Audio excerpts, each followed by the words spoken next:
Hello my dear passionate NEET aspirants, welcome back to Magnet Brains IIT JEE NEET.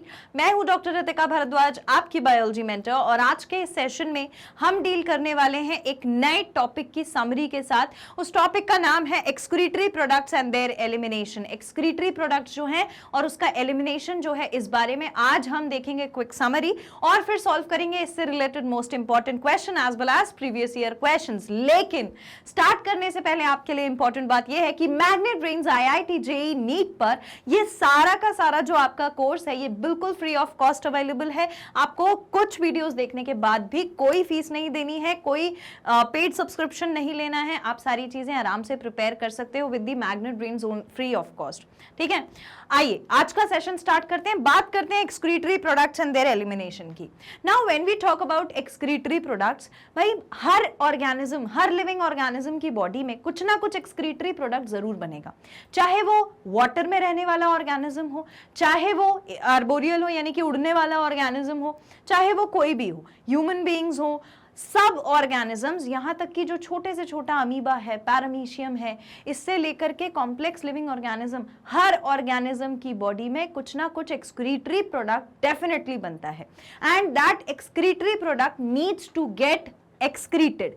उस waste product को हमें body से निकालना होता है, which is the excretion of waste product. और वो होता क्या है? Usually nitrogenous waste material produce होता है और अलग अलग ऑर्गेनिज्म की बॉडी में depending upon their habitat different type का ये एक्सक्रीशन होता है। आई होप अभी इतनी बात समझ में आ गई। What is excretion? Elimination of waste product. And अच्छा, एक बात, अगर हमने इस वेस्ट प्रोडक्ट को एलिमिनेट नहीं किया तो फिर क्या हो सकता था? फिर हो सकती थी टॉक्सिसिटी।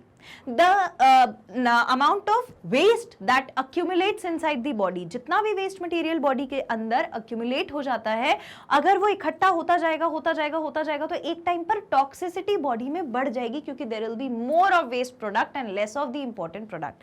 तो इसीलिए हमें एक्सक्रीशन जो है हमारे लिए बहुत इंपॉर्टेंट है। Without excretion one's body can not perform properly.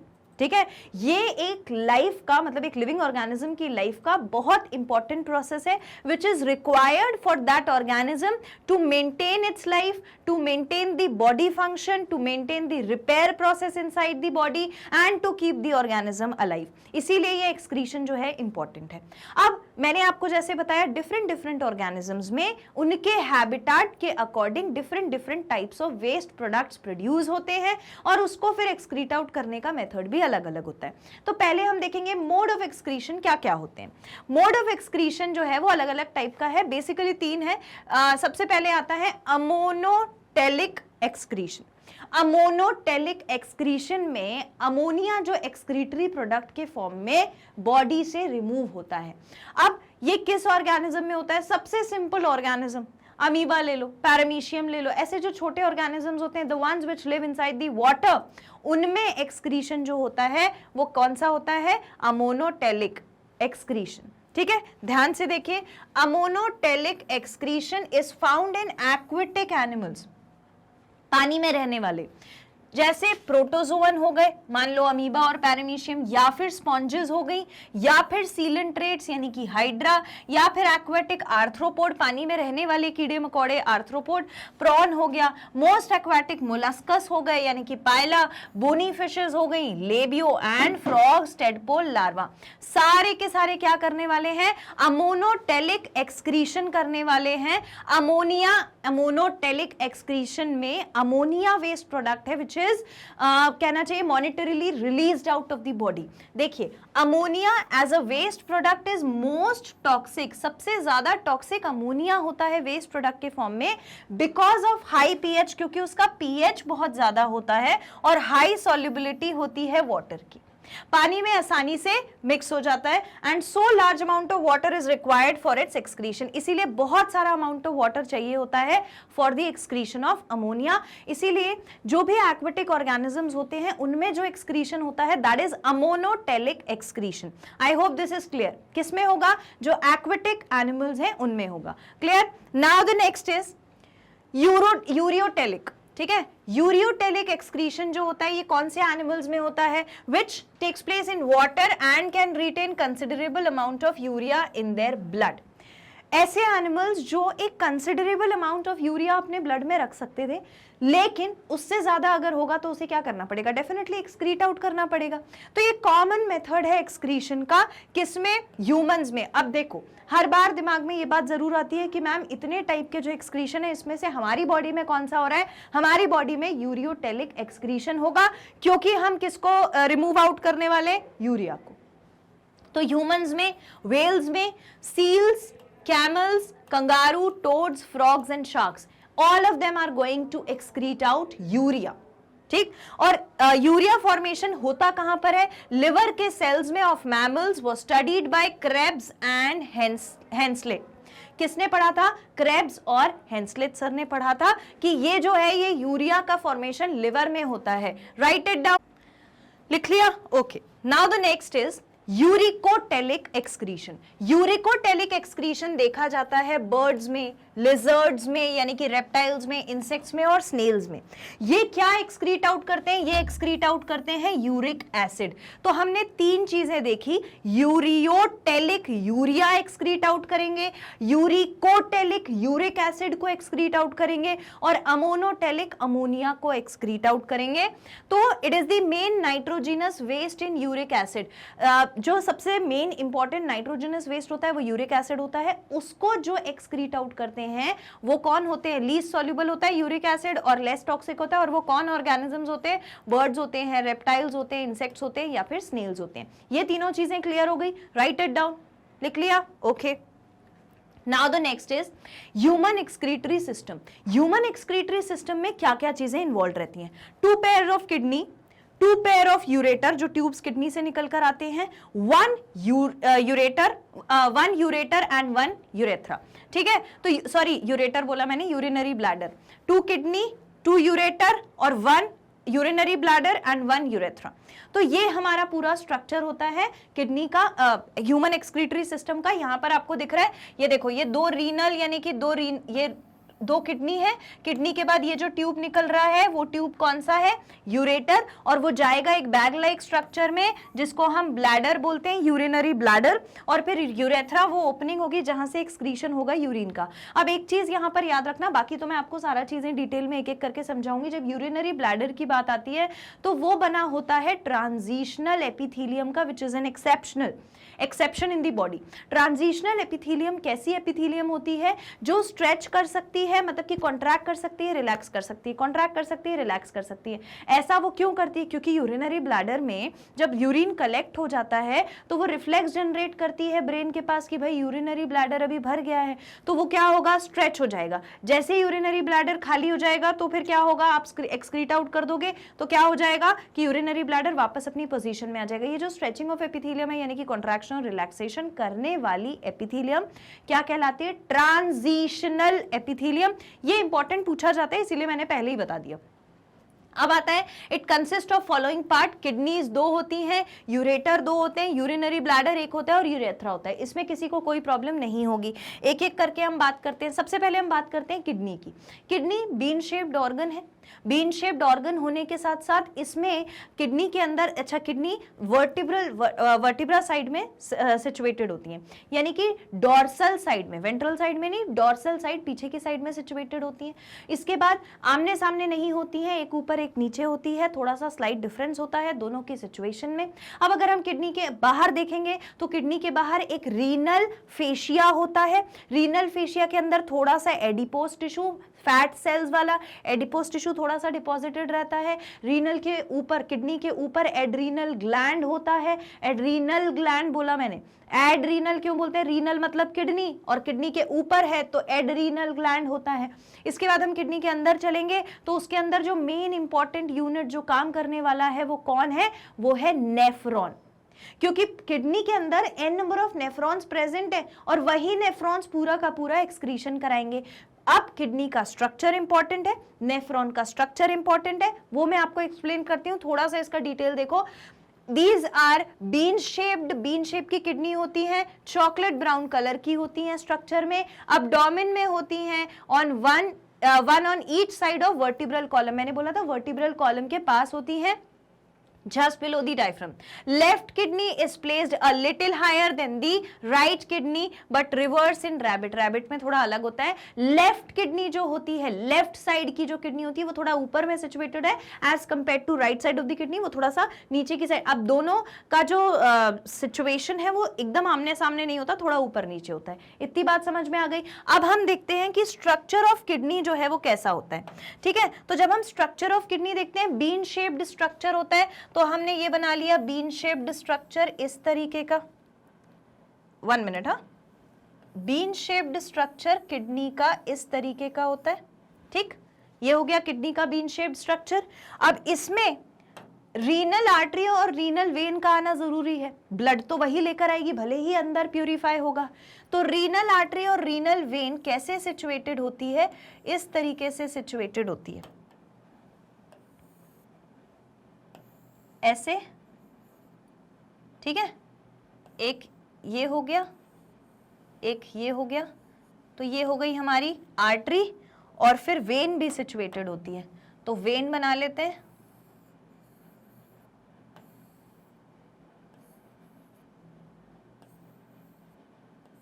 ठीक है, ये ऐसे रीनल आर्टरी रीनल वेन रहती है. इसके बाद रीनल पेल्विस भी रहता है. ठीक है, क्या रहता है? रीनल पेल्विस इस तरीके का. ठीक, रेड से मैंने आर्टरी बनाई है, रेड से मैंने आर्टरी बनाई है. 1 मिनट.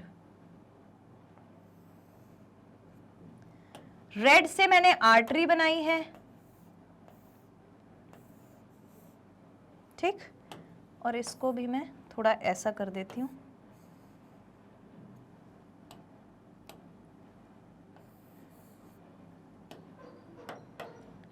रेड से मैंने आर्टरी बनाई है, ब्लू से मैंने वेन बनाई है. दोनों को अभी मार्क करते हैं. ये रीनल पेल्विस मैंने पिंक कलर से बनाया.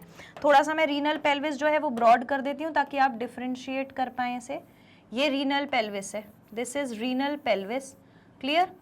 This is renal pelvis.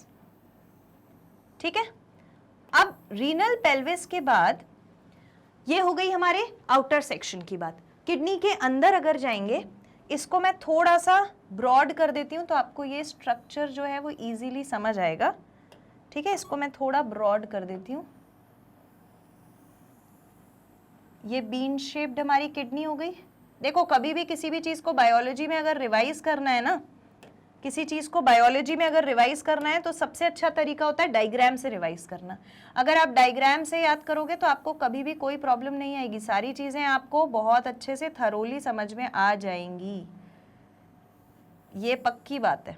ठीक है, ये हो गया हमारा किडनी का आउटर स्ट्रक्चर. ठीक है, आउटर स्ट्रक्चर पे मैं एक चीज़ और यहीं पे बता देती हूँ, और वो ये है कि आउटर स्ट्रक्चर पे ही प्रेजेंट होता है. आउटर स्ट्रक्चर पे ही मैंने आपको बोला था ना क्या प्रेजेंट होगा. देखो, आउटर स्ट्रक्चर पे ही प्रेजेंट होता है रीनल फेशिया. रीनल फेशिया के आगे क्या प्रेजेंट होगा? Adipose tissue. तो मैं थोड़ा सा वो सेक्शन यहां पर बना देती हूं. ठीक है, इस तरीके से. और यहां पर एडिपोज टिश्यू प्रेजेंट है. कौन प्रेजेंट है? Adipose tissue. ठीक है, अब इसके अंदर चलते हैं. जब हम इसके अंदर जाके देखेंगे तो हमें पता है क्या दिखेगा. ध्यान से देखो, जब हम इसके अंदर जाके देखेंगे तो हमें कुछ ऐसा स्ट्रक्चर दिखेगा. 1 मिनट.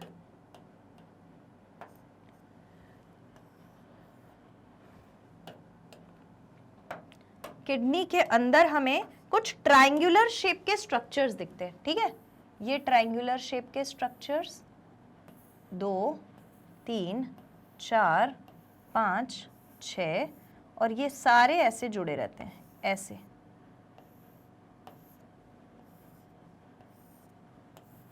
इस तरीके से. ठीक है, इसके बाद ये आपस में कनेक्टेड रहते हैं. ये कनेक्ट कर दिया, ये कनेक्ट कर दिया, ये कनेक्ट कर दिया, ये कनेक्ट कर दिया, ऐसे ये कनेक्टेड रहते हैं. ठीक है, अब इसके अंदर एम्प्यूला प्रेजेंट होता है. इसके अंदर क्या प्रेजेंट होता है? एम्प्यूला. यानी कि यहाँ पर आपको ये मेड्यूला है. मेड्यूला में ऐसा स्ट्रक्चर दिखेगा. ठीक है, मेड्यूला में नेफ्रॉन सिचुएटेड रहेंगे. बहुत सारे n नंबर ऑफ नेफ्रॉन्स रहते हैं. ऐसे, ठीक है।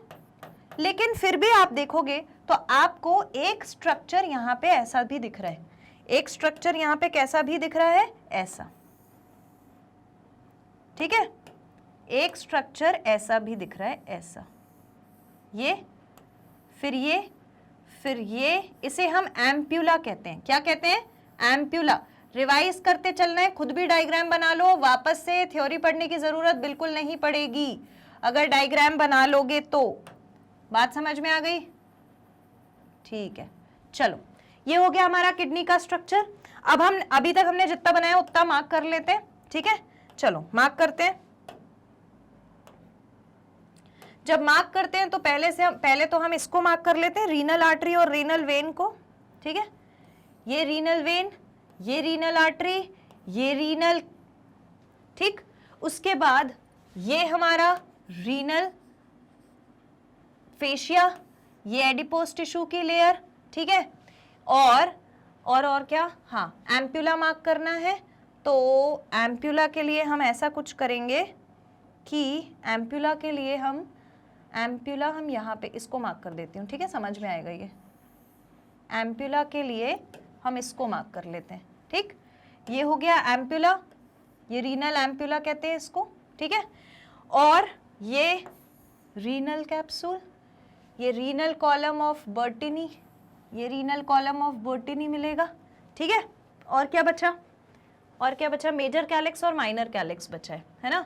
तो मेजर कैलिक्स अपन यहाँ मार्क कर लेते हैं, एक मिनट, ये है हमारा मेजर कैलिक्स। और माइनर कैलिक्स कहाँ पे मार्क कर लें? माइनर कैलिक्स हम यहाँ मार्क कर लेते हैं, ठीक है। यहाँ पे आपको दिख जाएगा, ये है माइनर कैलिक्स, ठीक। ये माइनर कैलिक्स, ये मेजर कैलिक्स। इसके बाद हमारा एक और क्या मार्क करना बचा है? रीनल मेड्यूला, ठीक है।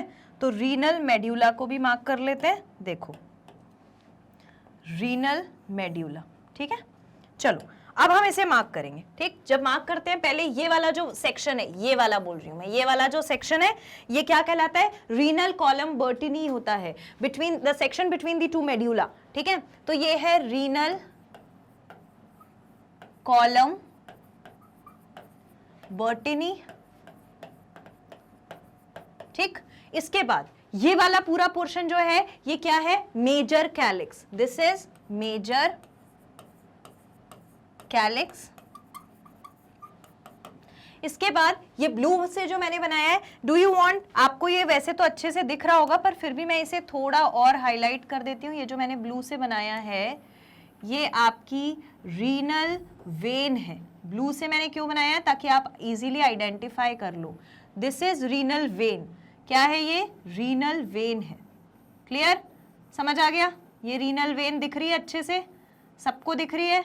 अब रीनल आर्टरी और रीनल वेन में कंफ्यूज बिल्कुल नहीं होना। अभी आगे जाके नेफ्रॉन का डायग्राम बनाऊंगी तो फिर वहां पर बताऊंगी कि एफरेंट और एफरेंट क्या होता है, ठीक है। ऐसे ही इसको कर लेते हैं, ये ठीक, ये हमारी आर्टरी है। दिस इज द आर्टरी हमारी, मतलब रीनल की, ठीक है। ये रीनल आर्टरी, ठीक। अब देखो, लेट्स मार्क इट। ब्लू वाली रीनल वेन, ठीक। रेड वाली रीनल आर्टरी, रीनल आर्टरी। फिर ये जो पिंक से बनी है ये रीनल पेल्विस है। क्या है? Renal pelvis. अभी हमने यहां क्या कितनी चीजें पढ़ ली? Renal column Bertini, major calyx, renal vein, renal artery, renal pelvis. अब ये क्या है? ये पूरा का पूरा क्या है? रीनल मेड्यूला, रीनल मेड्यूला, ठीक। अब आ जाओ इस साइड, हमने क्या क्या मार्क किया है? ये छोटा सा जो दिख रहा है रीनल पैपिला। क्या है? Renal papilla. शायद मैंने पहले एम्पुला बोल दिया था, पैपिला है ये, रीनल पैपिला, ठीक। इसके बाद ये जो ग्रीन कलर से है ये एडिपोज टिश्यू डिपॉजिट है। तो ये है adipose tissue. What is adipose tissue? भाई एडिपोज साइट होते हैं ना, फैट सेल्स जो होते हैं, एडिपोज टिश्यू डिपॉजिट है, ठीक है। अभी देखो एक चीज और छूट गई, अभी बताती हूँ। इसके बाद बाहर की रीनल के बाहर, किडनी के बाहर एडिपोज टिश्यू डिपॉजिटेड है, उसके बाहर क्या है, रीनल फेशिया से कवर्ड है, तो रीनल फेशिया बाहर वाली लेयर, ठीक। इसके बाद ये वाला खाली जगह दिख रही है, कौन सा वाला बोल रही हूं मैं, ये वाली जो खाली जगह दिख रही है, ये वाली जो खाली जगह दिख रही है, इसको हम कहते हैं रीनल कॉर्टेक्स। ये है रीनल कॉर्टेक्स, ठीक है। दूसरा, ये मेजर कैलिक्स यहां था ना, ये बीच वाला पोर्शन मेजर कैलिक्स था, ये वाला, तो ये कोने वाला पोर्शन क्या है, ये है माइनर कैलिक्स, माइनर कैलिक्स। एक चीज जो छूट गई है वो और बता देती हूं। The one thing which is left is the one thing which is left is kidney के ऊपर, यहां मेरे पास जगह तो नहीं बची है, पर किडनी के ऊपर यहां पर ऐसे किडनी के ऊपर ग्लैंड बताया था मैंने, ये कौन सा ग्लैंड है, adrenal gland. It is situated over the kidney, so it is the adrenal gland. क्या है ये, एड्रीनल ग्लैंड है। I will write it over here, this is adrenal gland, adrenal gland, ठीक है। और ये हमारा पूरा हो गया स्ट्रक्चर ऑफ किडनी, ये हमारा पूरा क्या हो गया, structure of kidney, structure of kidney, ठीक है। दोनों किडनी में फिर ऐसा स्ट्रक्चर आपको देखने को मिल जाता है, दोनों किडनी में आपको ऐसा स्ट्रक्चर देखने को मिल जाएगा।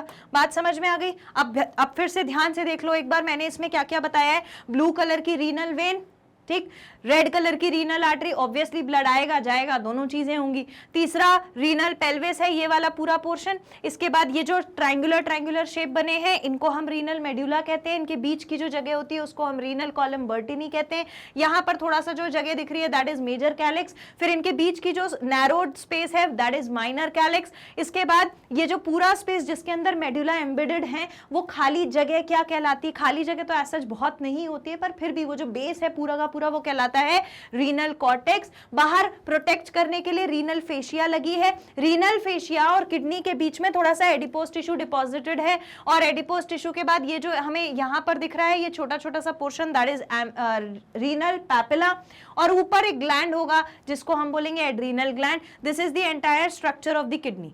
डन, समझ आ गया सबको? ओके, नाउ अब बात आती है कि भाई जो किडनी है, जो किडनी ऐसी ही एक किडनी इसके सामने होगी थोड़ा सा ऊपर में सिचुएटेड, तो अब जो किडनी है उसमें से ये एक ट्यूब निकल के जाएगा, और वो ट्यूब कहाँ मिल जाएगा, वो ट्यूब मिल जाएगा हमारे किस स्ट्रक्चर में, उसमें यूरिनरी ब्लैडर में।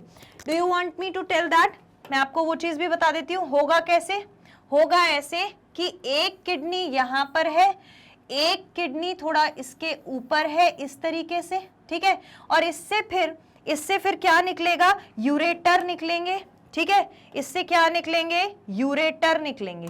ये यूरेटर निकाल दिए, ठीक, ये यूरेटर और ये यूरेटर, ठीक है, और दोनों यूरेटर निकल के एक बैग में चले जाएंगे, दोनों यूरेटर निकल के एक बैग में चले जाएंगे, और वो बैग कुछ इस तरीके का होगा, वो बैग कुछ इस तरीके का होगा, और यहाँ इस बैग में फिर होगा ये यूरिनरी ब्लैडर हो गया, ठीक है, और ये यूरेथ्रा हो गया। अगर मैं इसको मार्क कर दूं, इसको भी मार्क कर दूं, अभी समझ में आ गया ना, ये एक किडनी, ठीक है, ये हमारे यूरेटर, ये यूरिनरी ब्लैडर, ये यूरेथ्रा। इसमें कोई दिक्कत तो नहीं है, किसी को भी नहीं होगी, I hope so.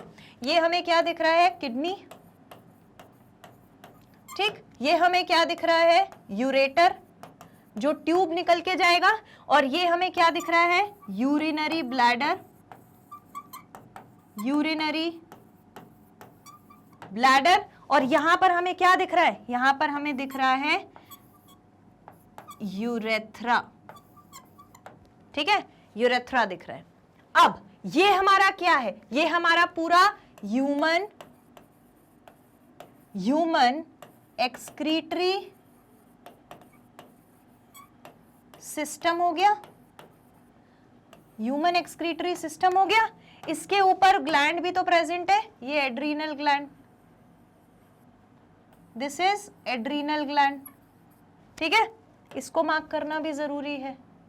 This is adrenal gland, adrenal gland. बात समझ में आ गई? ये हो गया हमारा पूरा स्ट्रक्चर।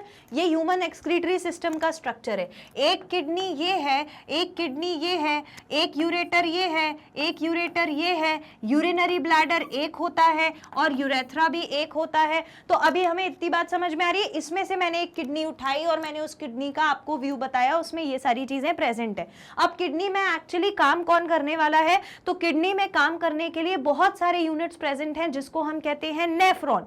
तो हमें वो नेफ्रॉन का डायग्राम, नेफ्रॉन का स्ट्रक्चर जानना बहुत जरूरी है, ठीक है। तो नेफ्रॉन का स्ट्रक्चर कैसा होता है वो देख लो। नेफ्रॉन में एक तो होती है कैप्सूल। क्या होती है? कैप्सूल। ये कैप्सूल कुछ इस तरीके की होती है, ये कैप्सूल कुछ इस तरीके की होती है, ठीक है, ऐसी, ठीक, और ऐसी। ये कैप्सूल है, ये कैप्सूल है, इससे ट्यूब निकलेगा, इससे ट्यूब निकलेगा, ठीक, इससे ट्यूब निकलेगा और थोड़ा ऐसे जाएगा, ये ट्यूब निकलेगा और ये भी जाएगा, ये भी जाएगा, ठीक है। और अभी कैसा है? थोड़ा सा मोटा वाला ट्यूब है, ठीक है। फिर ये एक लूप बनाएगा, फिर ये एक लूप बनाएगा इस तरीके से और ऊपर जाएगा। फिर ये एक लूप बनाएगा इस तरीके से जिसको हम लूप ऑफ हेनले कहते हैं, और फिर ये ऊपर जाएगा, ठीक है। ये ट्यूब वापस से ऊपर जाएगा, देखो ये हो गया, ये this is what, this is the loop of Henley, ठीक है। फिर ये मोटा हो जाएगा, यहां से कैसा हो जाएगा? वापस से मोटा ट्यूब हो जाएगा, ठीक। अब देखो वापस से ट्यूब हो गया पूरा का पूरा वैसा जैसा था। अब फिर चला, फिर ये इस तरीके से जाएगा, फिर चलेगा, ये ट्यूब कंटिन्यू हो रहा है और कंटिन्यू होके आगे ऊपर जाकर के एक कॉमन डक्ट में मिल जाएगा, एक कॉमन डक्ट में मिल जाएगा। उस डक्ट को हम क्या कहते हैं? उस डक्ट को हम कहते हैं collecting duct. That duct is called as collecting duct, ठीक है।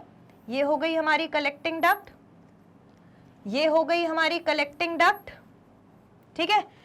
अब इसमें जब हम मार्क करने जाएंगे, इसकी भी अभी एक चीज बनाना बची है जो बहुत जरूरी है, ठीक है। What is that? The blood vessel which come, the blood vessel which comes over here is ऐसे आएगी, फिर यहाँ पर ये ऐसे ऐसे जाएगी, एक बहुत बड़ा सा लूप बनाएगी और लूप बना करके ऐसे वापस चली जाएगी।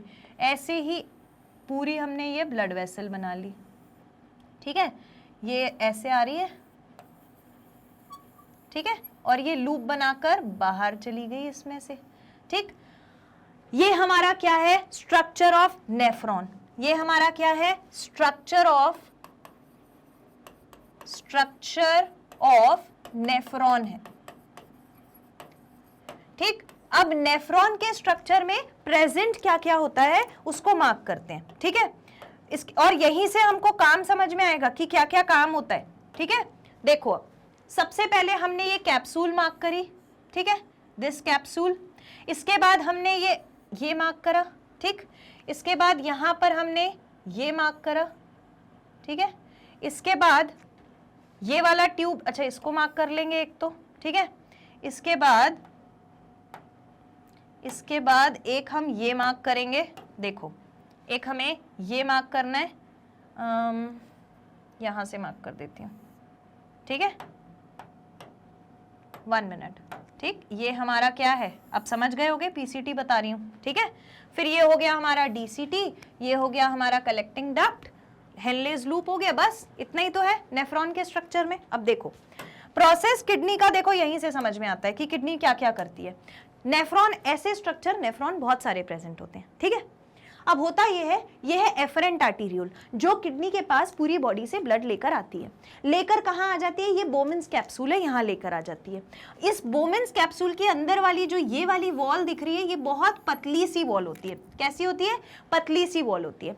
तो एक्सचेंज जो होगा वो यहाँ पर एक्सचेंज होता है, यहाँ पर एक्सचेंज होता है, यहाँ पर एक्सचेंज होता है, मतलब कि वेस्ट प्रोडक्ट यहीं से इस ट्यूब में अंदर आता है। जब वेस्ट प्रोडक्ट इस ट्यूब में अंदर जाता है तो वो यहाँ से चलता है, यहाँ पहुँचता है, इस तरीके से ऊपर चढ़ता है और ऊपर जाता है, फिर नीचे आता है, फिर इस लूप ऑफ हेनले में आता है, लूप ऑफ हेनले से वापस ऊपर चढ़ेगा, फिर ये DCT में जाएगा, फिर ये यहाँ जाएगा, अल्टीमेटली जो फिल्ट्रेट निकलेगा वो जाके कलेक्टिंग डक्ट में मिल जाएगा। अब होता ये है कि ब्लड जैसे ही आता है तो अपने पास इम्प्योरिटी लेकर आता है, इम्प्योरिटी यहाँ पर पूरी छन जाती है, जैसे हम चाय से छन्नी छानते हैं ऐसे स्ट्रेनर से बोमेन कैप्सूल में से पूरा जो भी इररिलेवेंट जो भी वेस्ट प्रोडक्ट है वो सब कुछ कहाँ आ जाता है, इस ट्यूब में आ जाता है। इस ट्यूब में देखो किसी भी एरिया में बॉडी में अगर पास का सिचुएटेड होता है तो उसको बोलते हैं प्रॉक्सिमल, प्रॉक्सिमल का मतलब होता है पास में, और डिस्टल का मतलब होता है दूर। तो ये पास में है ना बोमेन्स कैप्सूल के ये वाला ट्यूब, तो इसको कहते हैं कौन सा वाला ट्यूब, प्रॉक्सिमल कॉन्व्यूलेटेड ट्यूब्यूल। इसके बाद आता है लूप ऑफ हेनले, एक वो लूप जैसा बना होता है, जैसे अगर मैं धागा ले लूं, ठीक है, और उस धागे को मैंने ये धागा पकड़ा है तो अभी लटक रहा है, अब धागे को मैंने दूसरा एंड भी उठा लिया और दोनों हाथ से पकड़ लिया तो बीच में एक वो यू शेप का लूप बन जाएगा। ऐसे ही इस ट्यूब का लूप बन जाता है जिसे हम कहते हैं लूप ऑफ हेनले। उसमें भी वापस से देखो, यहां पर भी वापस से क्या चल रहा होगा, यहां पर भी वापस से ये जो फिल्ट्रेट है वो ऊपर की तरफ जाएगा, वो जो फिल्ट्रेट है वो ऊपर की तरफ जाएगा, चढ़ेगा, कहां पहुंचेगा, ये वाला जो हिस्सा है ट्यूब का वो बोमेन्स कैप्सूल से दूर है, तो इसको कहते हैं डिस्टल कॉन्वोल्यूटेड ट्यूब्यूल। और एक्चुअली में ये पूरा फिल्ट्रेट जाकर ऐसे बहुत सारे नेफ्रॉन्स पड़े थे किडनी में, सारे नेफ्रॉन्स ने अपना अपना फिल्ट्रेट कलेक्ट किया, फिल्ट्रेट कलेक्ट करके एक कलेक्टिंग डक्ट को दे दिया, मैं कलेक्टिंग डक्ट हूं। अब मेरा काम है इस कलेक्टेड वेस्ट मटेरियल को कहां पर ले जाना, यूरिन बना करके लेके जाना यूरेटर के पास। और यूरेटर कहां प्रेजेंट है, ये हमारा यूरेटर, ये पिंक वाला जो बना है ये यूरेटर, पूरी किडनी ने नेफ्रॉन ने अपना कलेक्ट किया, कलेक्टिंग डक्ट को दिया, यूरेटर से यूरिनरी ब्लैडर में आया, यूरिनरी ब्लैडर स्ट्रेच आउट हो गया, यूरिनरी ब्लैडर स्ट्रेच आउट हो जाएगा जब इसके अंदर जो फिल्ट्रेट है वो फिल हो जाएगा।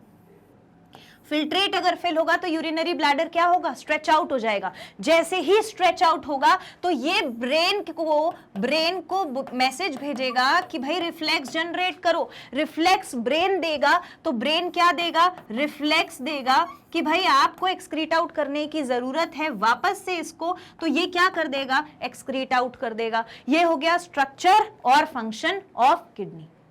क्लियर, ठीक है। अब देखो इसको भी मैं मार्क कर देती हूं, ये है efferent arteriole, this is efferent arteriole, ठीक। This is Bowman's capsule, this is Bowman's capsule, ठीक। इसके बाद ये वाला हिस्सा होता है इफरेंट आर्टीरियोल, इफरेंट आर्टीरियोल। पास वाला ट्यूब्यूल कौन होता है, प्रॉक्सिमल कॉन्वोल्यूटेड ट्यूब्यूल, पास वाला ट्यूब्यूल होता है प्रॉक्सिमल कॉन्वोल्यूटेड ट्यूब्यूल, ठीक है। इसके बाद एक लूप मिल रहा है, what is that loop, it is loop of Henley, या फिर कुछ बुक्स में इसे हेनलेस लूप बोलते हैं। जो दूर पे है, बोमेन्स कैप्सूल से जो दूर है उसको क्या बोलेंगे, distal convoluted tubule, distal convoluted tubule, ठीक। और सारा का सारा फिल्ट्रेट यहां से कलेक्ट होकर एक डक्ट में जाएगा, what is that duct, it is collecting duct, collecting duct, ठीक है। अब जैसे यहां पर स्ट्रक्चर प्रेजेंट है, ऐसा ही स्ट्रक्चर हमारी इस किडनी में हर जगह बहुत सारा प्रेजेंट है, ठीक है, बहुत सारा प्रेजेंट है ऐसा ही स्ट्रक्चर। पहले इसे बनाइए, ठीक है, उसके बाद अब ये वाला डायग्राम होना चाहिए और इसके बाद ये वाला डायग्राम होना चाहिए, just mark it down, fine. अब हम बात करेंगे यूरेटर की। यूरेटर क्या होते हैं, दो नैरो ट्यूब्स होते हैं और वो ट्यूब्स आकर के कहाँ जुड़ जाते हैं, देखो ये यूरेटर है, ये किडनी से निकल कर आए और कहाँ पर जुड़ गए, ये किडनी से निकल कर आए और फिर कहाँ जुड़ गए, यूरिनरी ब्लैडर में, ठीक है। तो ये यूरिनरी ब्लैडर में लेकर आते हैं जो भी कलेक्टेड यूरिन होती है उसको। So there are two narrow tubes, they are two narrow tubes arising from hilum. hilum से निकल कर आते हैं, ये वाला जो पोर्शन है ये hilum है, इसमें से निकल के आएंगे, each of which is about 30 centimeter in length, approximately 30 centimeter की लेंथ का होता है, brings the urine downward open into urinary bladder, urine को नीचे लेकर आएगा और कहां पर खोल देगा, यूरिनरी ब्लैडर में ओपन कर देगा। उसके बाद अगर हम यूरिनरी ब्लैडर की बात करें तो वो टेम्पररीली स्टोर करके रखता है यूरिन को, और यूरेटर ओपन होता है यूरिनरी ब्लैडर में, ये हमें मालूम है, और इट कैन होल्ड, अब यहां पर क्वेश्चन पूछ सकता है, होल्डिंग कैपेसिटी 0.5 से 1.0 लीटर ऑफ यूरिन होती है, किसकी, यूरिनरी ब्लैडर की। It is absent in birds, birds में कोई यूरिनरी ब्लैडर नहीं होता। रेप्टाइल्स और बर्ड्स दोनों में ureter and rectum open into a common sac called cloaca. वहां पर जैसे ह्यूमंस में अगर बात करें तो रेक्टम अलग है फीसेस को स्टोर करने के लिए, और यूरिनरी ब्लैडर जो है वो अलग है यूरिन को स्टोर करने के लिए। बर्ड्स में और रेप्टाइल्स में ऐसा नहीं होता, वहां पर रेक्टम और यूरिनरी ब्लैडर का सेम स्टोरेज रहता है जिसको हम क्लोएका बोलते हैं। तो ये भी इंपॉर्टेंट है, ठीक है। अब नेक्स्ट देखिए, यूरिनरी ब्लैडर के बाद आता है urethra, the point from where the urine will be excreted out from the urinary bladder is urethra. Muscular and tubular structure है, मसल का बना हुआ ट्यूबुलर स्ट्रक्चर है, extends from neck of bladder to outside. अगर आप इस diagram में अच्छे से देखोगे तो आपको समझ में आएगा, ये जो नेक है ब्लैडर का उससे बाहर की तरफ ओपन होता है, उसे हम क्या बोलते हैं, उसे हम कहते हैं यूरेथ्रा। फीमेल्स में ट्यूब इज स्मॉल, फीमेल्स में ट्यूब स्मॉल होता है, serves as passage of urine only, सिर्फ यूरिन का पैसेज कराता है। लेकिन जब हम मेल की बात करते हैं तो मेल में यूरिन का पैसेज भी यूरेथ्रा से होगा, एज वेल एज जो गैमीट्स होंगे यानी कि जो सीमन होगा वो भी कहां से ट्रांसफर होगा, उसी यूरेथ्रा में। इसीलिए मेल्स में यूरिनोजेनिटल ट्रैक्ट होता है। मेल्स में क्या होता है, मेल्स हैव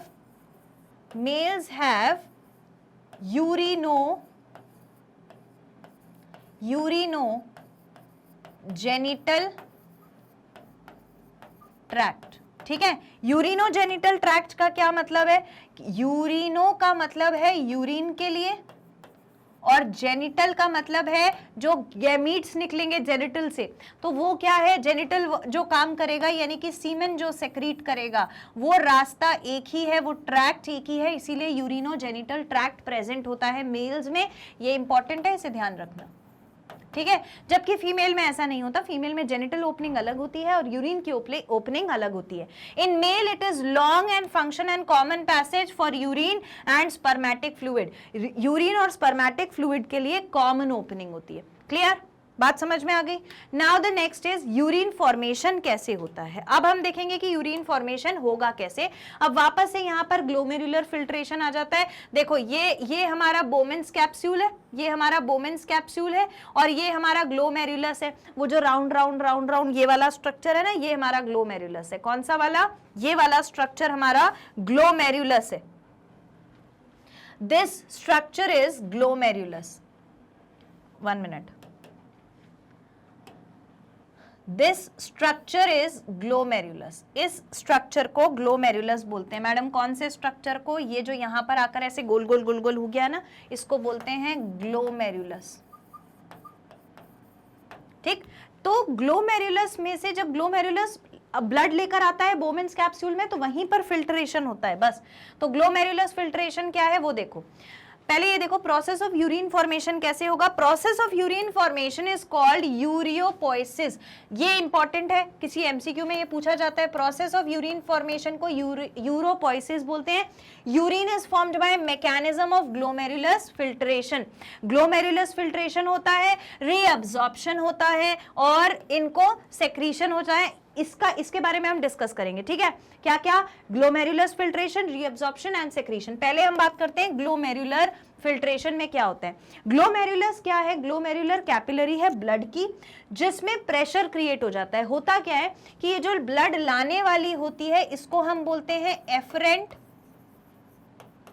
आर्टीरियोल। इसको हम क्या बोलते हैं, एफरेंट आर्टीरियोल। और जो ले जाने वाली होती है उसको हम बोलते हैं इफरेंट आर्टीरियोल, इसे हम क्या बोलते हैं, एफरेंट आर्टीरियोल। जब ब्लड एफरेंट आर्टीरियोल से आता है तो एफरेंट आर्टीरियोल थोड़ी चौड़ी होती है, मोटी होती है, ब्रॉड होता है ल्यूमन उसका, तो ज्यादा ब्लड आता है। लेकिन जाने वाली जो है यानी कि एफरेंट आर्टीरियोल, उसका ल्यूमन छोटा होता है, स्मॉल होता है, ज्यादा ब्लड आ रहा है, तेज तेज घूम रहा है ग्लोमेरुलस में। यहां पर ये उलझी उलझी सी जो ग्लोमेरुलस है इसमें तेज तेज घूम रहा है और जाने का रास्ता पतला था, तो धीरे धीरे निकल पाएगा ना, जितनी स्पीड से आ रहा है उतनी स्पीड से तो नहीं निकल पाएगा। तो उस बोमेन्स कैप्सूल के अंदर एक ग्रेडियंट जनरेट हो जाएगा और प्रेशर की वजह से फिर वो बोमेन्स कैप्सूल में फिल्ट्रेट आ जाएगा। अगर मैं आपको इस डायग्राम से दिखाऊंगी तो देखो ध्यान से, होगा क्या, यहां से ब्लड आया, ठीक है, कहां से ब्लड आया, ये यहां से ब्लड आया, बहुत तेज स्पीड में आया, इसका मोटा ल्यूमन था, और फिर ब्लड यहां यहां यहां यहां ब्लड घूम रहा है, ब्लड घूम रहा है पूरे में, और कैसे घूम रहा है, बहुत तेज प्रेशर में। तो यहां पर एक प्रेशर ग्रेडियंट कन्वर्ट हो जाता है, प्रेशर ग्रेडियंट बन जाता है। प्रेशर, अब यहां से उतना ब्लड जा नहीं पा रहा, तो प्रेशर जब बन जाएगा तो यहीं पर फिर एक्सचेंज हो जाएगा पार्टिकल्स का, यहां पर एक्सचेंज हो जाएगा पार्टिकल्स का। बात समझ में आई? बस इतना ही है ग्लोमेरुलर फिल्ट्रेशन में, देखो, ठीक है, ग्लोमेरुलर फिल्ट्रेशन में इतना ही है। Glomerular capillary blood pressure causes filtration of blood through 3 layers. ये जो प्रेशर जनरेट हो रहा है इसी में से 3 लेयर से ब्लड जो है वो प्यूरिफाई हो जाता है, जिसको हम बोलते हैं endothelium of glomerular blood vessel, epithelium of Bowman capsule and basement membrane between these two. पहले क्या प्रेजेंट है, एक तो ग्लोमेरुलर की लाइनिंग प्रेजेंट है, एक बोमेन्स कैप्सूल की लाइनिंग प्रेजेंट है, इन दोनों के बीच में जो लेयर प्रेजेंट है उसको हम बेसमेंट मेम्ब्रेन बोल रहे हैं। इन तीनों मेम्ब्रेन को क्रॉस करना पड़ता है फिल्ट्रेट को, तब जाकर वो नेफ्रॉन के अंदर वो उसमें चला जाता है प्रॉक्सिमल कॉन्वोल्यूटेड टिब्यूल में, प्रॉक्सिमल कॉन्वोल्यूटेड टिब्यूल से loop of Henle, loop of Henle से distal convoluted tubule, distal convoluted tubule पूरा कलेक्ट करके किसको दे देगा, कलेक्टिंग डक्ट को दे देगा। ये हो गई बात। अब इस दौरान क्या होगा, एपिथेलियल सेल्स जो होते हैं बोमेन्स कैप्सूल के, उनको हम पोडोसाइट कहते हैं। एपिथेलियल जो सेल्स हैं किसके, बोमेन कैप्सूल के एपिथेलियम के, उनको हम पोडोसाइट कहते हैं। वो एक इंट्रिकेट मैनर में अरेंज होते हैं so as to leave some minute space, ऐसे अरेंज है कि बीच में थोड़ी सी स्पेस रह जाए, और स्पेस रहेगी तभी तो फिल्ट्रेट अंदर आ सकेगा। सो कॉल्ड फिल्ट्रेशन सिल्ट, क्या बोलते हैं, फिल्ट्रेशन स्लिट बोलते हैं, फिल्ट्रेशन स्लिट या फिर स्लिट पोर्स बोलते हैं। Blood is filtered very finely, बहुत फाइन तरीके से ब्लड का फिल्ट्रेशन होता है through these membrane, so this is also considered as ultra filtration. इसको हम कौन सा फिल्ट्रेशन बोलते हैं, अल्ट्रा फिल्ट्रेशन भी बोलते हैं। अल्ट्रा फिल्ट्रेशन किसको बोलेंगे, जब बोमेन कैप्सूल के सेल्स जो है उसमें से जाने वाला फिल्ट्रेट पास कर जाए और फिर ट्यूब में चला जाए तो अल्ट्रा फिल्ट्रेशन हो जाता है। अब बात आती है रीअब्जॉर्प्शन की। कई बार ऐसा होता है कि ब्लड फ्लो कर रहा है, किडनी अपना फिल्टर कर रही है, पर आपकी बॉडी में डिहाइड्रेशन हो रहा था, पानी की ऑलरेडी कमी है, तो फिर हमारा जो हार्मोन होगा वो निकल के आएगा, हार्मोन स्टिमुलेट करेगा, नेफ्रॉन को बोलेगा भैया इतना सारा वाटर मत लेके जाओ, बॉडी को वाटर की जरूरत है, वापस से रीअब्जॉर्प्शन कराएगा। तो जब लूप ऑफ हेनले जो आ रहा है उसमें से, और ये जो हमारा पीसीटी डीसीटी, ये इस ट्यूब में से जब वाटर वापस से निकल के बॉडी में आने लगे और फिल्ट्रेट और कॉन्सेंट्रेटेड होता चला जाए तो उसे हम कह देते हैं रीअब्जॉर्प्शन हो गया। रीअब्जॉर्प्शन जो होता है, it is 99% of filtrate is usually reabsorbed by the renal tubule. कैसे अब्सॉर्ब होता है, रीनल ट्यूब्यूल के through. Tubular epithelium cells in nephron carry out this by passive और एक्टिव मैकेनिज्म। ये पैसिव या एक्टिव मैकेनिज्म दोनों हो सकता है। यहां पर एक आयंस का ग्रेडियंट बन जाता है, ठीक, glucose, amino acid, sodium etcetera are reabsorbed actively while nitrogenous waste are absorbed by passive transport. और नाइट्रोजनस बेस कैसे अब्सॉर्ब होता है, पैसिव ट्रांसपोर्ट से। ये हो गया हमारा रीअब्सॉर्प्शन। इसके बाद आता है ट्यूबुलर सेक्रीशन। तो जब ट्यूबुलर सेक्रीशन होता है तो ये ऑपोजिट होता है, it is opposite to tubular reabsorption. जैसे रीअब्सॉर्प्शन हुआ था ना, उसका ऑपोजिट होने लगेगा। ज्यादातर सब्सटेंसेस ट्यूब्यूल में एंटर कर जाते हैं, ट्यूबुलर सेक्रीशन से मूव बाय एक्टिव ट्रांसपोर्ट। अभी तक क्या हो रहा था, ट्यूब में से बाहर जा रही थी चीजें तो रीअब्सॉर्प्शन था, अब ट्यूब में आने लगेंगी तो क्या होगा, वो होगा हमारा tubular secretion. It plays minor role in function of human kidney. बहुत थोड़ा सा ही रोल है, बहुत ज्यादा बड़ा रोल नहीं है, लेकिन मरीन फिशेस में डेजर्ट एम्फीबियंस में जिनके nephrons do not have developed glomeruli, जिनके पास ग्लोमेरुलाई अच्छा काम नहीं कर पा रहा, उनके पास ये काम करता है कि ट्यूब में से वापस आप एक्सचेंज करा लो। And urine formation is maintained by tubular secretion of urea, creatinine and mineral ions. इतनी बात समझ में आ गई? तो ये तीन चीज हमने देखी, क्या क्या? ट्यूबुलर सेक्रीशन देखा, रीअब्जॉर्प्शन देखा और ग्लोमेरुलस फिल्ट्रेशन देखा। यूरिन फॉर्मेशन इस तरीके से होगा। अब आता है osmo regulation and regulation of kidney function. Human beings में जो किडनी होती है वो बहुत इंपॉर्टेंट होती है ऑस्मो रेगुलेशन के लिए, यानी कि बॉडी के अंदर प्रेशर ग्रेडियंट मेंटेन करने के लिए ब्लड में। Osmotic pressure of blood influence many cellular activities, क्योंकि ब्लड में क्या ऑस्मोटिक प्रेशर है उससे बहुत सारी एक्टिविटीज पे फर्क पड़ता है, इसीलिए वाटर या फिर बॉडी फ्लूइड्स जो है उनको रेगुलेट करते रहना पड़ता है। बॉडी फ्लूइड्स का रेगुलेशन इज इंपॉर्टेंट। अगर मान लो वॉल्यूम जो है बॉडी फ्लूइड का वो कम हो जाए and falls below the normal, normal से कम हो गया बॉडी फ्लूइड, तो ग्लोमेरुलर फिल्ट्रेशन भी कम हो जाएगा, फिल्टर होना कम हो जाएगा। Due to decrease in blood pressure, क्योंकि ब्लड प्रेशर कम हो गया है और फिल्ट्रेशन प्रेशर भी कम हो गया ग्लोमेरुलस में, तो this stimulates the posterior pituitary lobe to release ADH. ADH क्या है? एंटी डायूरेटिक हार्मोन रिलीज हो जाएगा ऐसी सिचुएशन में, ताकि बहुत ज्यादा वाटर ना चला जाए, नहीं तो जो बचा कुछ है वो भी खत्म हो जाएगा। तो बॉडी का ये डिफेंसिव क्राइटेरिया होता है।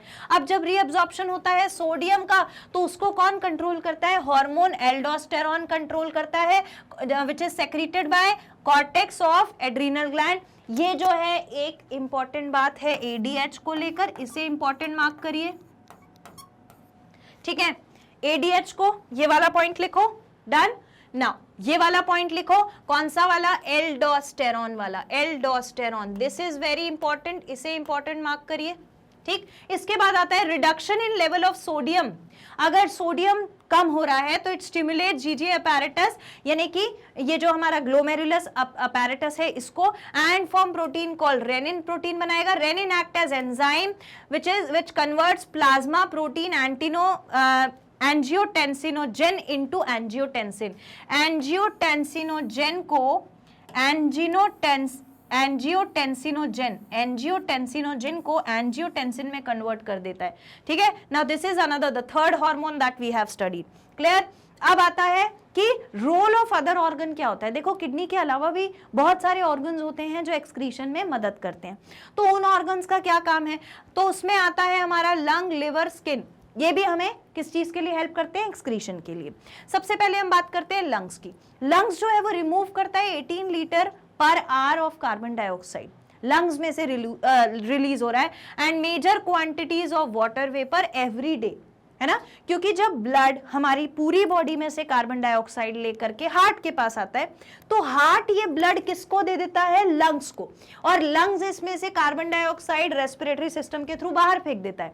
तो भाई कुछ टॉक्सिक सब्सटेंस, कुछ अनवांटेड सब्सटेंस तो हमारा लंग्स भी रिमूव कर रहा है। तो लंग्स किसको रिमूव कर रहा है? कार्बन डाइऑक्साइड को रिमूव कर रहा है। कितना carbon dioxide? At least 18 litre of carbon dioxide per hour, ठीक है।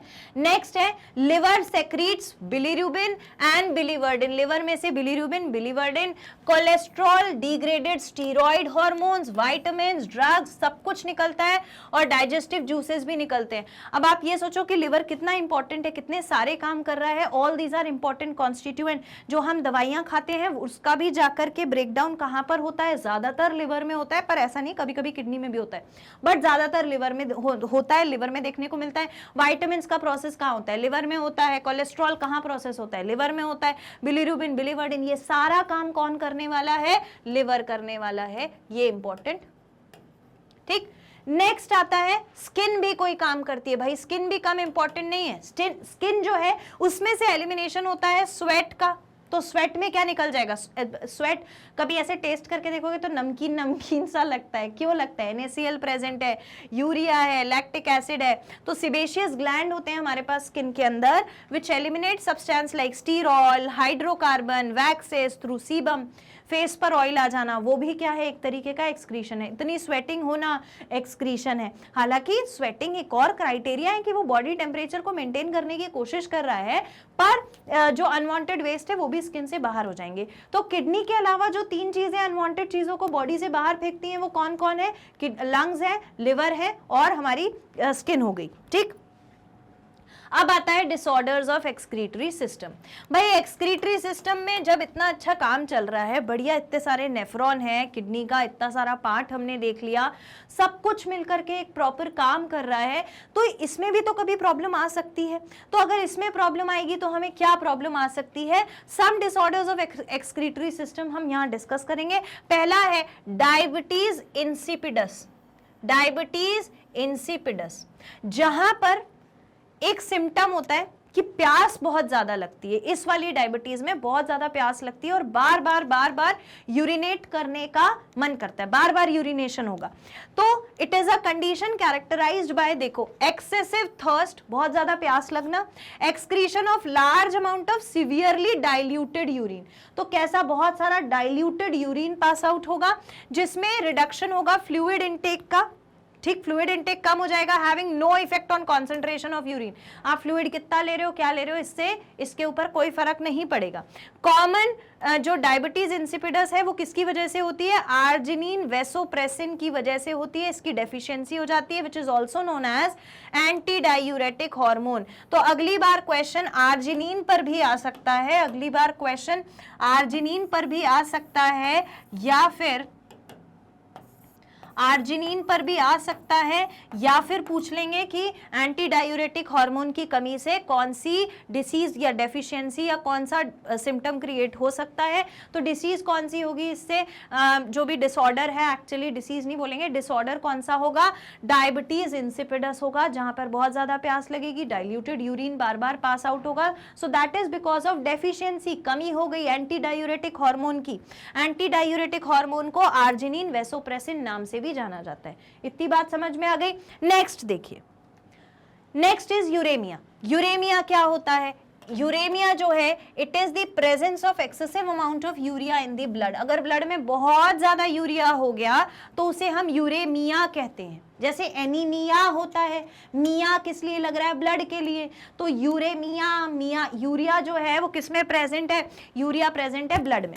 अब results from decreased excretion of urea in the kidney, क्योंकि किडनी ज्यादा यूरिया बाहर नहीं फेंक पा रही बॉडी से, तो कलेक्ट होगा ना बॉडी के अंदर, तो बॉडी में कलेक्ट हो जाता है। ठीक है, इसके बाद ये ऐसा क्यों हो रहा है? बैक्टीरियल इन्फेक्शन की वजह से, या फिर कोई मैकेनिकल ऑब्स्ट्रक्शन होगा। मैकेनिकल ऑब्स्ट्रक्शन का मतलब है जो कैल्शियम डिपोजिशन हो जाना, कोई स्टोन, कैल्शियम कार्बोनेट स्टोन बन गया यूरेटर में, तो किडनी प्रॉपरली वर्क नहीं कर पा रही, यूरिन को एक्सक्रीट आउट नहीं कर पा रही, तो इसकी वजह से यूरिया कलेक्ट हो गया। या फिर समझ लो कोई बैक्टीरियल इन्फेक्शन हो गया, यूरिनरी ट्रैक्ट इन्फेक्शन हो गया, बैक्टीरियल इन्फेक्शन की वजह से किडनी अच्छे से काम करके यूरिन को पास आउट नहीं कर पा रही, तो वापस से यूरिया बॉडी में कलेक्ट होता जाएगा। Urea poisons the cell at high concentration. बहुत ज्यादा कॉन्सेंट्रेशन अगर यूरिया का हो जाए तो सेल के लिए वो पॉइजन की, जहर की तरह काम करता है।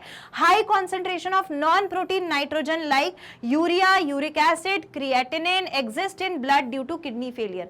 और ये सब क्या हो जाएगा? अगर ये सारी चीजें जमा होने लगेंगी सेल्स में तो उसकी वजह से किडनी फेलियर तक हो सकता है, इसीलिए यूरेमिया बहुत खतरनाक होता है।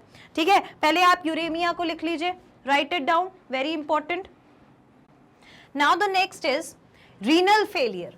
रीनल फेलियर क्या होता है? It is the partial or total inability of kidneys to carry out excretory function. या तो किडनी थोड़ा बहुत खराब हो गई है जो फंक्शन नहीं कर पा रही, या तो फिर पूरी खराब हो गई है और अपना फंक्शन नहीं कर पा रही है एक्सक्रीशन का। कॉज्ड बाय ट्यूबुलर इंजरी, या तो ट्यूब्यूल में कोई इंजरी हो गई, या कोई बैक्टीरियल टॉक्सिन अक्यूमुलेट हो गया, या इन्फ्लेमेशन यानी कि स्वेलिंग हो गई है किसी इन्फेक्शन की वजह से। So it is also called as kidney failure. Renal failure को ही हम किडनी फेलियर के नाम से भी जानते हैं। उसके बाद आता है रीनल स्टोन या फिर रीनल कैल्कुलाई। रीनल स्टोन से कम, लेकिन रीनल कैल्कुलाई से सबसे ज्यादा क्वेश्चन पूछा जाता है। इसको हम किडनी स्टोन्स भी कहते हैं। एक्सेसिव जब डिपोजिशन हो जाता है, एक्सेसिव हार्मोनल इंबैलेंस होने लगे और यूरिक एसिड का फॉर्मेशन होने लगे, milk intake, dehydration, metabolic disturbance etcetera, इन सब चीजों से, so it leads to the formation of renal stone या फिर रीनल कैल्कुलाई। तो रीनल कैल्कुलाई किन फैक्टर्स से होगा वो मैंने आपको बताया। अब देखो नेक्स्ट इज नेफ्राइटिस। नेफ्राइटिस का मतलब होता है, मैंने आपको बताया था, टिस जहां पर भी लगाओ समझ जाना कि कुछ ना कुछ इन्फ्लेमेशन हो रहा है। तो टिस यानी कि inflammation of renal pelvis, calyx and interstitial tissue due to local bacterial infection. सूजन आ गई है भाई पूरे किडनी के स्ट्रक्चर में कोई इन्फेक्शन की वजह से, जो कि ऐसा नहीं है कि सबसाइड नहीं होती, हो जाती है। Inflammation affects the counter current mechanism, जो काउंटर करंट मैकेनिज्म है आयंस के एक्सचेंज का, फिल्टर होने का, वो प्रॉपरली नहीं हो पाता। Victim fail to concentrate urine, तो यूरिन प्रॉपरली नहीं बन पाएगी अगर नेफ्राइटिस हो जाए। Symptoms are back pain, frequent and painful urination. Painful urination हो सकता है, बैक एक हो सकता है, या फिर फ्रीक्वेंट यूरिनेशन भी हो सकता है। ये सारे सिम्टम्स होते हैं नेफ्राइटिस के। क्लियर? तो यहां पर हमने कंप्लीट कर लिया है quick summary of the chapter, जहां पर हमने बात करी excretory product and it's elimination की। अब हम बात करेंगे कुछ मोस्ट इंपॉर्टेंट क्वेश्चन की, और उसके बाद हम देखेंगे प्रीवियस ईयर क्वेश्चंस को। तो आइए स्टार्ट करते हैं मोस्ट इंपॉर्टेंट क्वेश्चन से। So the first question is, in ureotelic animal, urea is formed by, urea किस तरीके से बनता है? ऑप्शंस है ornithine cycle, Cori's cycle, Krebs cycle and EMP pathway. तो यूरियोटेलिक एनिमल्स में जो यूरिया फॉर्म होता है वो होता है ऑर्निथीन साइकिल से। Sorry, so it is formed with the ornithine cycle, इसको मार्क कर लीजिए। Done? Okay, now see the next question. The next question is which are not ureotelic. कौन से वाले ऑर्गेनिजम्स यूरियोटेलिक यानी कि यूरिया एक्सक्रीट करने वाले नहीं होते? मैंने आपको बताया था मैमल सारे यूरिया एक्सक्रीट करेंगे, टेरेस्ट्रियल एम्फियन जो लैंड पर रह रहे हैं वो भी यूरिया सेक्रीट करेंगे, और एक्वेटिक इंसेक्ट्स भी यूरिया सेक्रीट करेंगे। जो नहीं करेंगे वो है बर्ड्स और स्नेक्स। बर्ड्स और snakes is the right answer. They do not excrete out urea.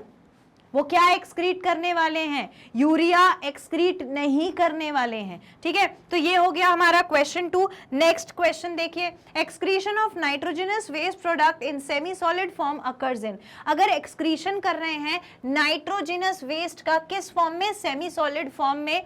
तो वो किस में देखा जाता है? ठीक है, अभी हमने इससे पहले जो बात करी थी, वो करी थी कि यूरियोटेलिक कौन है।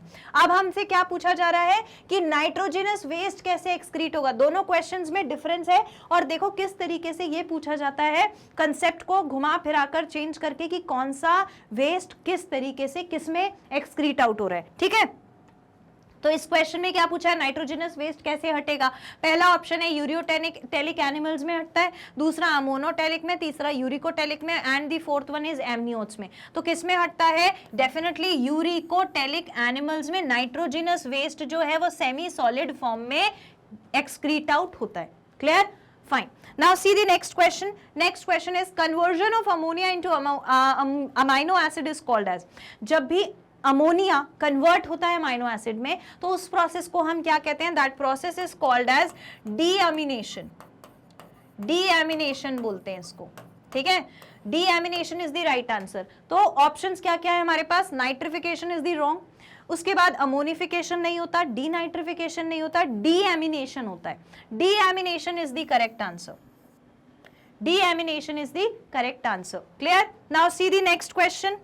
Next question is, select the set of animals which consist exclusively of animals showing dual secretion. Select the set of animal जिनके पास एक्सक्लूसिवली ड्यूअल सेक्रीशन हो, यानी कि अमोनोटेलिक भी हो और यूरियोटेलिक भी हो। ऐसे कौन से ऑर्गेनिजम्स होते हैं? पहला ऑप्शन है स्पाइडर्स और बर्ड्स नहीं होते, दूसरा है earthworm and lung fishes. Earthworm और लंग फिशेज में अमोनिया भी एक्सक्रीट आउट हो सकता है और यूरिया भी, तो यूरिकोटेलिक भी हो सकते हैं और अमोनोटेलिक भी हो सकते हैं।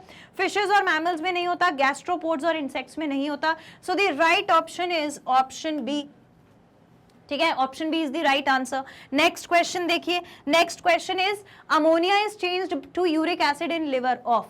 किसके लिवर में अमोनिया को चेंज कर दिया जाता है? यूरिक एसिड में। पहला है अमोनोटेलिक एनिमल्स में। क्यों करेंगे भाई? अमोनिया एक्सक्रीट आउट कर रहे हैं वो।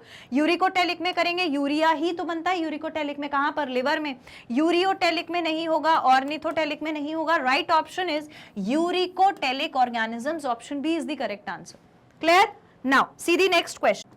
Next is, in birds, feces is actually the black part and the white part is substance called, bird के एक्सक्रीशन में जो ब्लैक पार्ट होता है वो फीसेस होता है, तो व्हाइट पार्ट कौन सा होता है, white part will be uric acid, white part will be uric acid. Options में देखिए यूरिया नहीं होगा, अमोनिया नहीं होगा, यूरिक एसिड होगा, फीकल मैटर, और यूरिया नहीं होगा, it is the uric acid. So option C is the right answer, option C mark कर लीजिए इस क्वेश्चन का answer. Done? Okay, now the next is we'll move on to the previous year questions. We'll solve some previous year questions for the chapter जहां पर हमने बात करी है excretory products and its elimination की। आइए first question देखते हैं। First question is figure shows human urinary system with structure labeled as A to D। यहाँ क्वेश्चन में, हाँ बिल्कुल ऐसा क्वेश्चन भी आएगा, यहाँ क्वेश्चन में एक स्ट्रक्चर दिया हुआ है, वहां A से लेकर ABCD तक आपका मार्किंग दी हुई है। Select option which correctly identifies them and give their characteristic and or function। हमें दिए गए ऑप्शंस में से क्या फाइंड आउट करना है कि कौन से ऑप्शन का सही मैच बनाया हुआ है और एक्सप्लेनेशन भी जिसका सही हो। तो पहला है बी, पेल्विस। पेल्विस जो होता है, बी स्ट्रक्चर कहां पर दिख रहा है, बी ये वाला स्ट्रक्चर, इसको बोला है पेल्विस।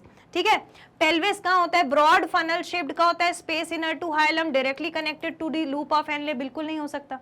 ठीक है, तो pelvis is not the one जो ऐसे डायरेक्टली लूप ऑफ हेनले से आपको कनेक्टेड मिल जाए, ये ऑप्शन गलत। फिर आता है medulla, inner zone of kidney and contains complex nephron, nephron को कनेक्ट नहीं करके रखता। मेड्यूला इनने कहाँ मार्क किया है, यहाँ मार्क किया है, लेकिन एक्सप्लेनेशन सही नहीं है, वो कॉम्प्लेक्स स्ट्रक्चर ऑफ नेफ्रॉन को नहीं कंटेन करके रखता। Next option is D is cortex. Where is D, can you point out the D portion, yes it is the D portion. Outer part of kidney does not contain any part of the nephron, पूरा का पूरा nephron का part आपको इसके अंदर मिलता है, इसीलिए इसका एक्सप्लेनेशन भी गलत है। नेक्स्ट देखिए, A is the adrenal gland, kidney के ऊपर जो ग्लैंड प्रेजेंट होता है उसको एड्रीनल ग्लैंड कहते हैं। So A is adrenal gland located at the anterior part, कहां पर लोकेटेड है, एंटीरियर अपर पोर्शन पे ऑफ किडनी, और ये कैटकोलमाइंस को सेक्रीट करता है विच स्टिमुलेट ग्लाइकोजन ब्रेकडाउन, जो ग्लाइकोजन का ब्रेकडाउन करवाता है। So this is the right option, right match and the right explanation for the question. तो ये हमारा आंसर होगा, right option is option D for the question number 1। ये question 2013 में पूछा गया था। Clear? Okay, now see the next question. Next question is removal of proximal convoluted tubule from nephron will result in।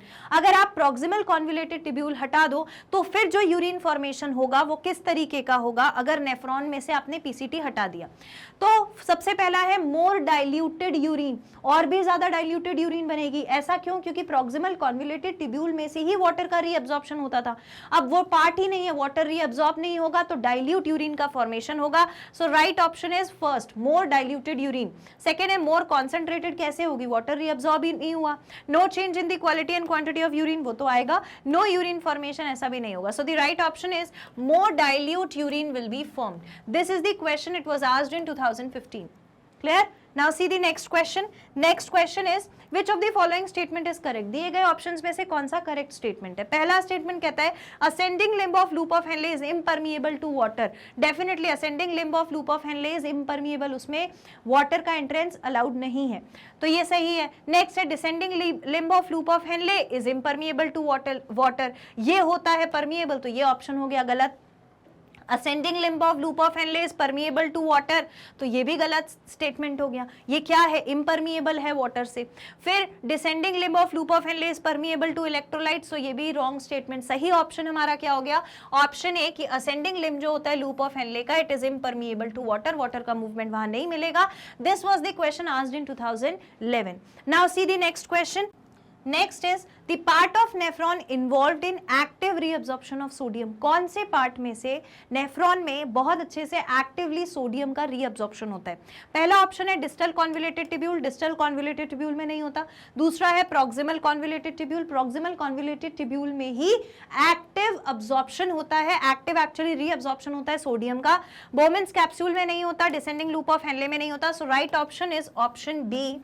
ये question 2016 में पूछा गया था।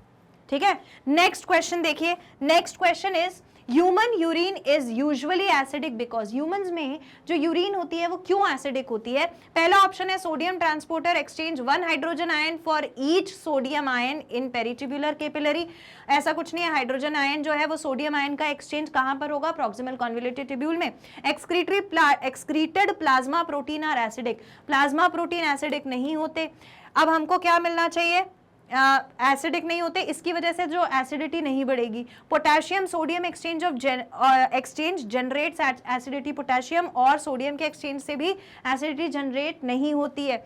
Hydrogen ion are actively secreted into the filtrate, सबसे ज्यादा एसिडिटी जो क्रिएट होती है वो होती है हाइड्रोजन आयंस की वजह से।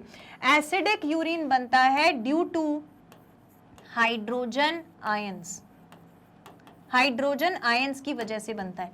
पहला ऑप्शन क्यों गलत है? क्योंकि यहां पर ये बोल रहा है कि सोडियम ट्रांसपोर्टर ने 1 हाइड्रोजन आयन एक्सचेंज किया सोडियम आयन के साथ।